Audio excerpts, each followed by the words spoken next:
Morning, Mr. President. Good morning, everybody. Good morning, Mr. President. Before I start, I hope you all have a good weekend. Thank you. I'm looking forward to it. I'm looking forward to it. Well, good morning. This morning we've learned that our economy created 900,000 jobs in March. It means the first 2 months of our administration has seen more new jobs created than the first 2 months in any administration in history. But we still have a long way to go to get our economy back on track after the worst economic and job crisis in nearly a century. But my message to the American people is this: help is here, opportunity is coming, and at long last there's hope for so many families. Credit for this progress belongs not to me but to the American people, hard-working women and men who have struggled through this pandemic, never given up, and are determined to get the country back on track, as well as their families. But I think it's also a reflection of two things we're doing here. First, the new economic strategy we've launched, one focused on building from the bottom up and the middle out, and one that puts government on the side of working people, and that rewards work, not wealth. When we invest in the American people, it's not just those at the top that make our economy grow. They're the ones that make it grow, ordinary Americans.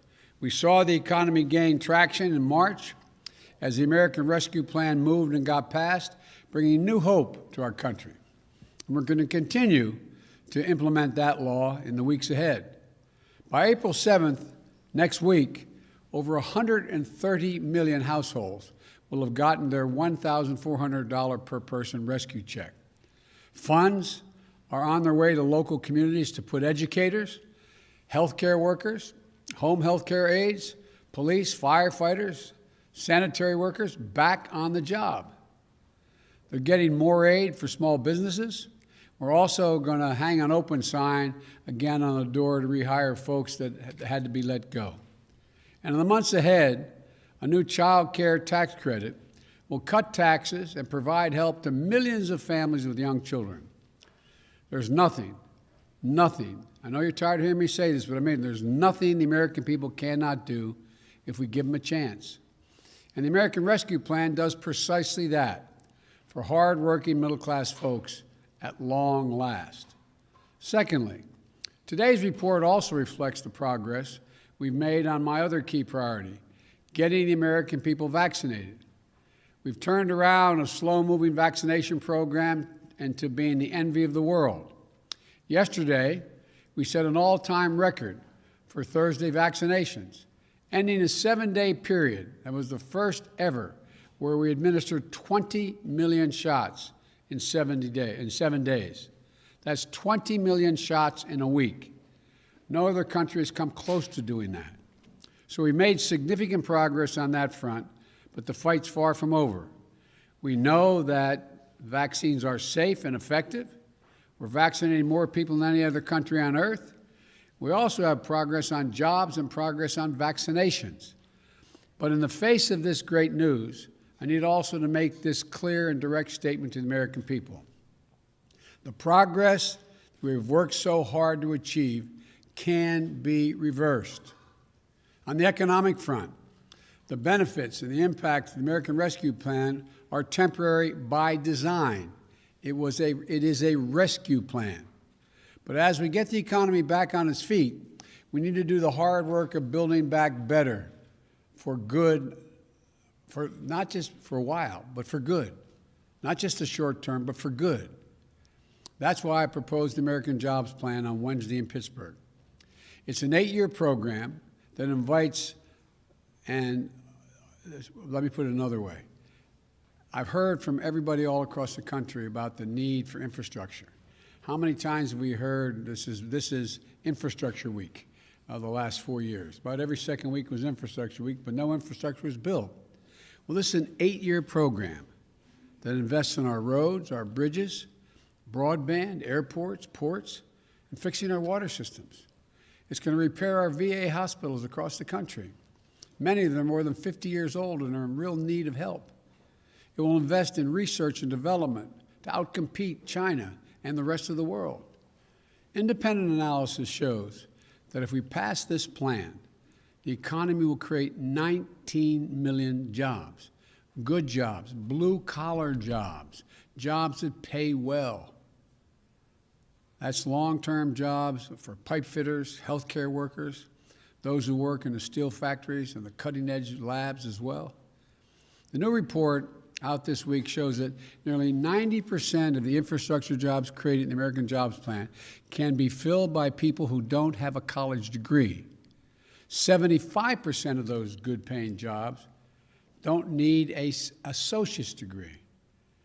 It's a blue-collar blueprint for increasing the opportunity for people. This is an economic opportunity for those who've helped build the country and have been ignored or neglected for much too long by our government. It's a once-in-a-generation investment in our economic future, a chance to win the future, paid for by asking big corporations, many of which do not pay any taxes at all, just to begin to pay their fair share.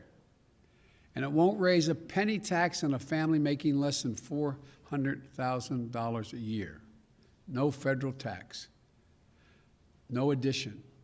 When Congress comes back after this Easter break, I'm going to begin meeting with Democrats, Republicans about this plan. I've spoken to Republicans on the phone. I'm going to be looking forward to meeting with them. They all have their ideas about what it will take, what they like and what they don't like. That's a good thing. That's the American way. Debate is welcome. Compromise is inevitable. Changes in my plan are certain.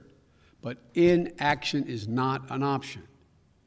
The American people have been promised action and infrastructure for decades. They've been promised that after our leaders would take our country and make it more competitive for decades. I've made my plan to address this long overdue need, and it's clear. Polls already show strong support for infrastructure investment from the American people, whether they're Democrats, Republicans, or Independents. Congress should debate my plan, change it, and offer alternatives if they think that's what they have to do. But Congress should act. Likewise, on the virus, our program there too can be undone. As fast as we're moving, more adults remain to be vaccinated in April, May, and June than have already been vaccinated in February and March. We are not even halfway done yet. Too many Americans are acting as if this fight is over. It is not. I've told people that if my administration did the hard work of getting shots to all Americans in the next few months, and if the American people continued to do their part, mask up, practice social distancing, we could have a more normal July 4th. But this is still April, not July. We aren't there yet. And so cases are going up again. The virus is spreading more rapidly in many places. Deaths are going up in some states.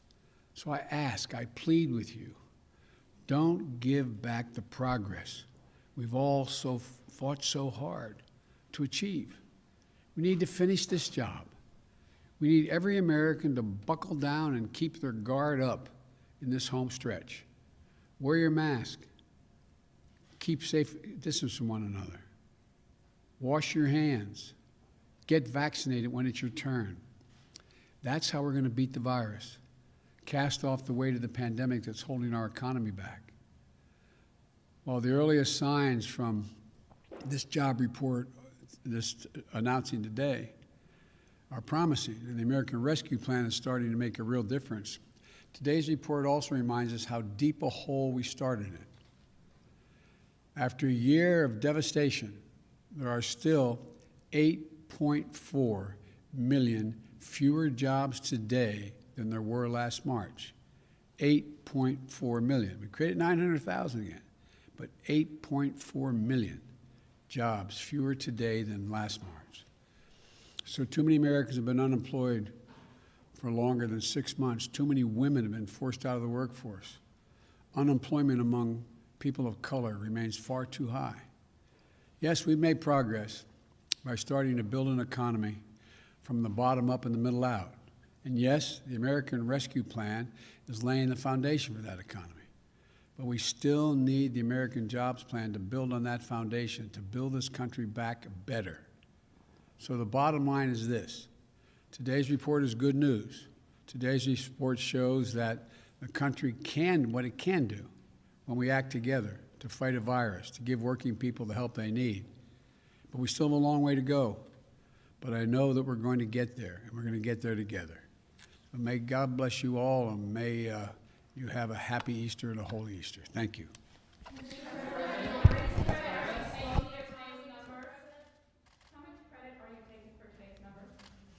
I'm giving credit to the American people.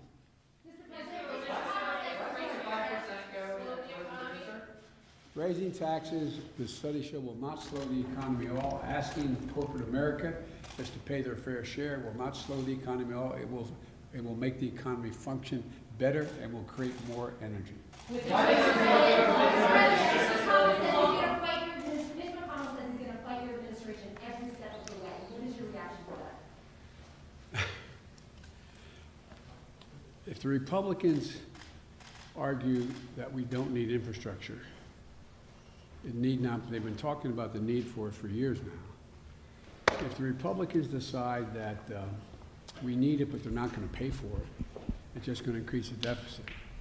If the Republicans say the next phase of my plan, we don't need to invest in VA hospitals and keep the sacred obligation we made to so many Americans. If the Republicans say that the 400,000 homes and schools and daycare centers that have lead pipes delivering water to their doors, if they say we shouldn't be doing that, what do you think would happen if they found out all the lead pipes were up in the Capitol every time they turned on the water fountain? So I think, look, I think we're going to have I think the Republicans, voters, are going to have a lot to say about whether we get a lot of stuff. Share more vaccines with